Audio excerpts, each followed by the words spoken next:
Hey, buddy. Haven't seen you in a couple days. You doing okay? Oh, you drank yourself into a blackout. Dude, it's been 7 days.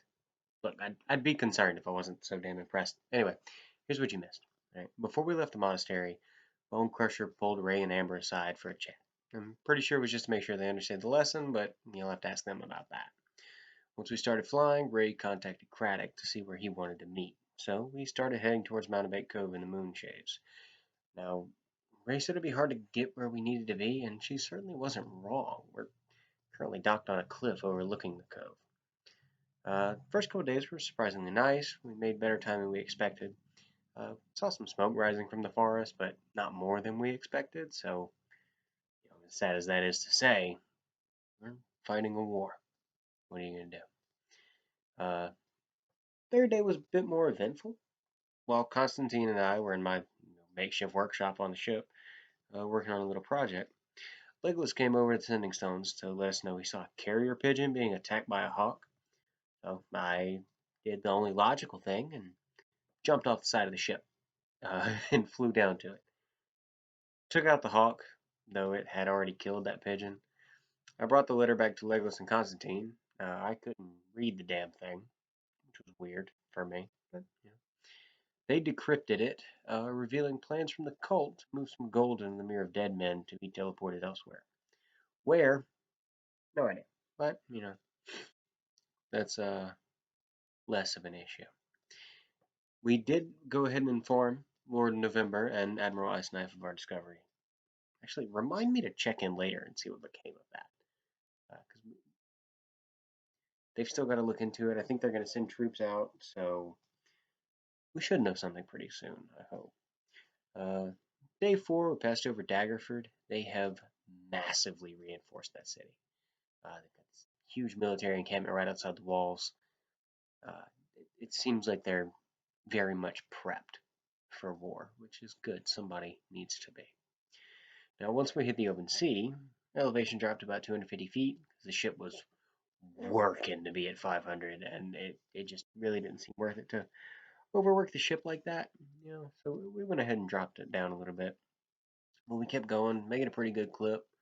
I didn't realize how much the ship was going to slow down once we hit the water, but honestly, it's just amazing we can still fly. Uh, Towards the evening, we noticed this trail of will-o-wisps in the water. It's strange to see them at sea like that, but we didn't exactly have time to check it out, so we didn't get to see where that was going. Ray got in contact with Aurum later that night, or later in the afternoon anyway. He's alive, but he's badly hurt. Somehow he lost that mirror he used to contact Ray and Amber. He's currently hiding out, nursing his injuries, healing up.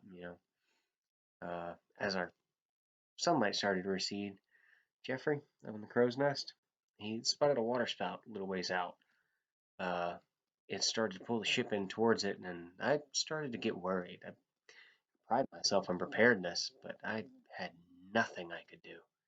So I just stayed down in the bottom and waited for orders if there was anything I could do to help. Uh, it was stressful. Luckily, though, Constantine had purchased some magic sponges from General Lee a while back. So Legolas tied one to an arrow, loosed it into the storm, and man, not 10 seconds later, a giant red Tarrasque of all things exploded out of the side of the cyclone. It seemed to absorb most of the power of the storm, and we made our escape. Got the fuck out of there. Um, I don't know how the power of a sponge Tarrasque matches up with a real one. I wonder if anyone ever documented that, what they're capable of in real life. Look, I'll have to look into that later. Anyway, around lunch yesterday, we started to see land, and towards the evening, we started to see the lights that dot the side of the Corin archipelago. I assume there's some small towns over there. That night, given what we went through the day before, the water spout, and just the general bad weather for the last couple of days, I expanded the mansion to house the entire crew. Bunk beds and little curtains and everything. Everybody can have privacy, but one large room. And we fed everyone. Constantine played ping pong with Morgan Mord. One of them beat him pretty bad, from what I heard, but he was able to win one game. I don't remember which one beat him. He'll have to ask him about it. Give him a hard time. Um, Earlier today, though, we saw something that might be worth revisiting on the way home. Jeffrey said there were a couple gleaming serpents on the coast. It was very far out. Even Legolas couldn't see what it was. So Constantine used clairvoyance to see right up on it. And they were silver dragon wormlings. They were just playing on the beach. Um, so I'd like to swing by there on the way out. Worst case, Tesla has somebody to play with. Best case, maybe we meet their mother and make a new strong ally. I would like that. I think that would be ideal. Um, we made it here about an hour ago.